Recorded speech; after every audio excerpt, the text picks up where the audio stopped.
Sahyadri top 10 news या बातमीपत्राचे प्रायोजक आहेत Mac Care Super Speciality Hospital Ahmednagar.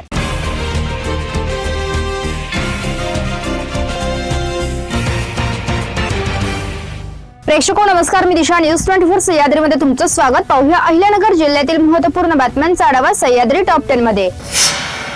लग्नाचे खोटे आमिष दाखवून एका 33 वर्षीय खासगी नर्सची तब्बल 13 लाख रुपये आणि 3 तोळे सोन्याची फसवणूक केल्याचा धक्कादायक प्रकार समोर आला आहे। या प्रकरणी शेर्डी पोलीस ठाण्यात आरोपी दादाराव रामोजी बांगे यांच्यावर गुन्हा दाखल करण्यात आला आहे। मिळालेल्या माहितीनुसार जून 2021 ते जून 2026 या 5 वर्षाच्या कालावधीत आरोपीने पीडित महिलेला लग्नाचे आमिष दाखवले। या काळात त्याने शेर्डी येथील SS पॅलेस हॉटेलवर महिलेशी वेगवेगळी शारीरिक संबंध प्रस्थापित केले। याच विश्वासाचा गैरफायदा घेऊन आरोपीने महिलेकडून टप्प्याटप्प्याने 13 लाख रुपये रोख आणि 3 तोळे सोने उखळले।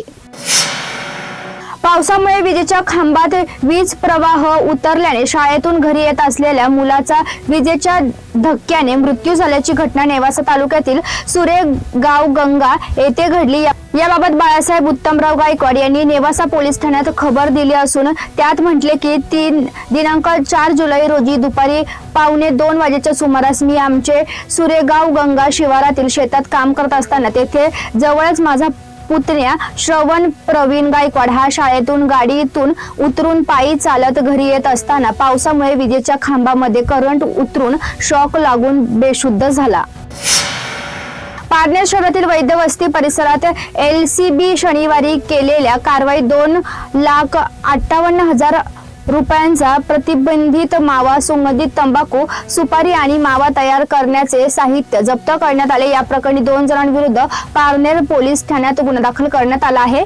दरम्यान पोलिसांनी पूर्व सूचना देऊनही अन्न व औषध प्रशासनाचा एकही अधिकारी घटनास्थळी उपस्थित राहिला नसल्याचे समोर आलं आहे। पाठ्यपुस्तकाच्या आशयाच्या पलीकडे पाठ्यपुस्तकात सुचवलेले उपक्रम व कृतीशील स्वाध्यायाचा विचार अधिक महत्त्वाचा ठरतो। त्यामुळे शिक्षण आनंददायी होण्यास मदत होणार आहे। केवळ धडे, कविता, प्रकरणांखाली प्रश्न उत्तराचा विचार करून फार तर विद्यार्थी गुण मिळवू शकतील, मात्र त्या पलीकडे शिक्षणातून समग्र व्यक्तिमत्त्वाचा विकास अपेक्षित केलेला आहे। त्यासाठी कृतीशीलतेचा स्वाध्याय देण्यात आला आहे।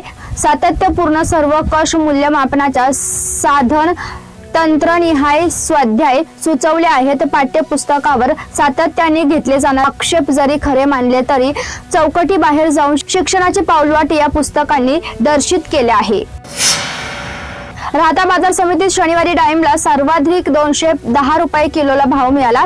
डाळिंबच्या 949 कॅरेटची आवक झाली। डाळिंब नंबर 1 ला 161 ते 210 रुपये प्रति किलोला भाव मिळाला। डाळिंब नंबर 2 ला 101 ते 160 रुपये भाव मिळाला। डाळिंब नंबर 3 ला 41 रुपये ते 100 रुपये भाव मिळाला। डाळिंब नंबर 4 ला 10 ते 40 रुपये प्रति किलोला असा भाव मिळाला। हरभऱ्याला 5,380 ते 5,535 रुपये सरासरी 5,440 रुपये प्रति किलोला भाव मिळाला, अशी माहिती बाजार समितीचे सभापती ज्ञानेश्वर गोंदकर व सचिव सुभाष मोकाटे यांनी दिली आहे। सह्याद्री टॉप 10 मध्ये घेऊया छोटीशी विश्रांती। रोखोक पत्रकारिता, निर्भीड बाणा आणि कणखर भूमिका, महाराष्ट्राचा सखा, सत्याचा पाठीराखा, शब्दांचं सामर्थ्य, विश्वसनीयतेची उंची, न्यूज 24 सह्याद्री। विश्रांतीनंतर तुमचं पुन्हा एकदा स्वागत। पाहूया पुढील बातम्या। राज्यात अंमली पदार्थांविरोधात पोलिसांकडून सातत्याने विशेष मोहीम राबवल्या जात असताना तालुक्यातील सुरेगाव गावठाण येथे कोपरगाव तालुका पोलिसांनी गोपनीय माहितीच्या आधारे धडक कारवाई करत गांजाची जिवंत झाडे जप्त केली आहे। एवढ्या मोठ्या प्रमाणात गांजाची लागवड उघडकीस आल्याने एकच खळबळ उडाली असून अंमली पदार्थाच्या अवैध लागवडी विरोधातील ही तालुका पोलिसांची महत्त्वपूर्ण कारवाई मानली जात आहे। कोपरगाव शहरातील येवला नाका परिसरात कंटेनर वाहनाची दुरुस्ती झाल्यानंतर चाचणी घेत असताना वाहनावरील ताबा सुटून वाहनातून खाली पडलेल्या चालकाचा त्याच वाहनाच्या चाकाखाली येऊन दुर्दैवी मृत्यू झाल्याची घटना गुरुवारी 2 जुलै रोजी रात्री 10:30 वाजेच्या सुमारास घडली. घटनेची माहिती मिळताच कोपरगाव नगरपालिकेची रुग्णवाहिका घटनास्थळी दाखल झाली. मयत चालकाचा मृतदेह कोपरगाव ग्रामीण रुग्णालयात येथे शवविच्छेदनासाठी दाखल करण्यात आला आहे. दरम्यान वाहतूक पूर्वतन करण्यासाठी संबंधित यंत्रणा आणि पोलिसांकडून प्रयत्न सुरू असून या अपघाताचा आर्थिक तपास कोपरगाव शहर पोलीस करीत आहेत. अहिल्यानगर जिल्ह्यात बालविवाहाच्या वाढत्या घटनांच्या पार्श्वभूमीवर राहुरी तालुक्यातील एका अल्पवयीन मुलीचे आयुष्य उद्ध्वस्त होण्यापासून वाचवण्यात स्नेहालय संचलित उडान प्रकल्प चाइल्ड हेल्पलाईन पोलीस प्रशासन आणि स्थानिक प्रशासन यांच्या संयुक्त प्रयत्नांना यश आले. विशेष म्हणजे विवाहस्थळी मंगलाष्टके सुरू असतानाच संबंधित यंत्रणांनी तातडीने हस्तक्षेप करून बालविवाह रोखला. एका जागरूक नागरिकांकडून अवघ्या 14 वर्षीय मुलीचा विवाह होणार असल्याची माहिती मिळाली. श्रीरामपूर तालुक्यातील मुठेगाव सोसायटीत गेल्या 4 वर्षापासून अस्तित्वात असलेल्या माजी आमदार भानुदास मुरकुटे आणि महसूल मंत्री राधाकृष्ण विखे पाटील या महायुतीमधील नेत्यांच्या समर्थकांतील युती अखेर संपुष्टात आली. जिल्हा मध्यवर्ती सहकारी बँकेचे ठरावावरून मतभेद निर्माण झाल्यानंतर सोसायटीत नवीन राजकीय समीकरण आकारास आले असून मुरकुटे रासने समर्थकांनी एकत्र येत ठरावाला मंजुरी मिळवली. जिल्हा बँकेच्या ठरावावरून महायुतीत ठिणगी पडल्याचं दिसून येत आहे.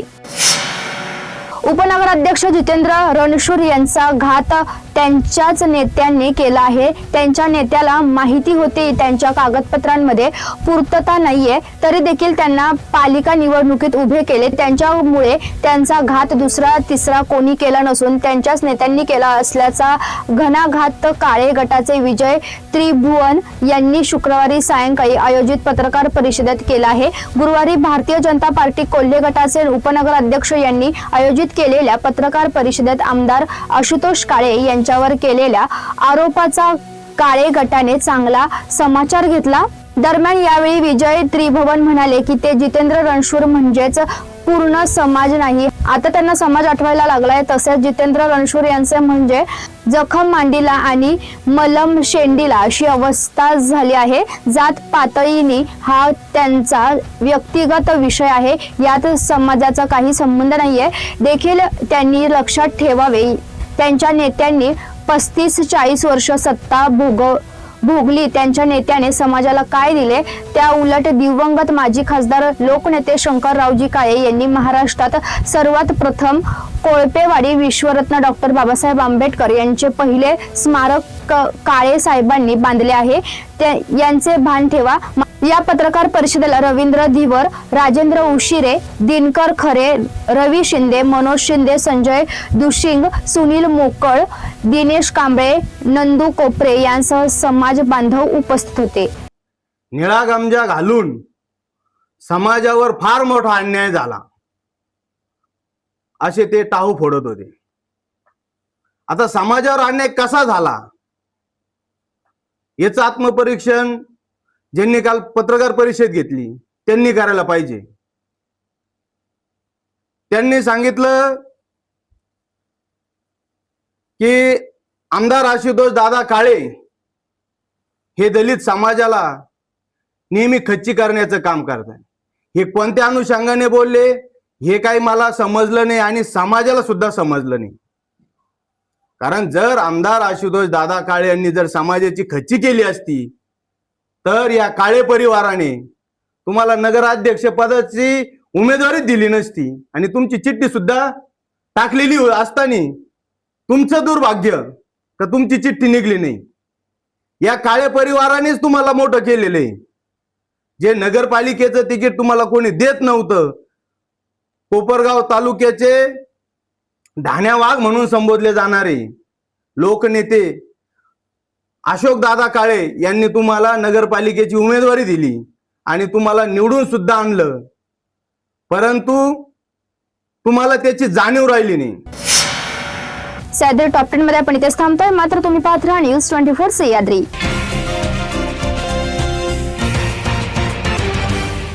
सह्याद्री टॉप 10 न्यूज या बातमीपत्राचे प्रायोजक होते Mac Care Super Speciality Hospital, Ahmednagar.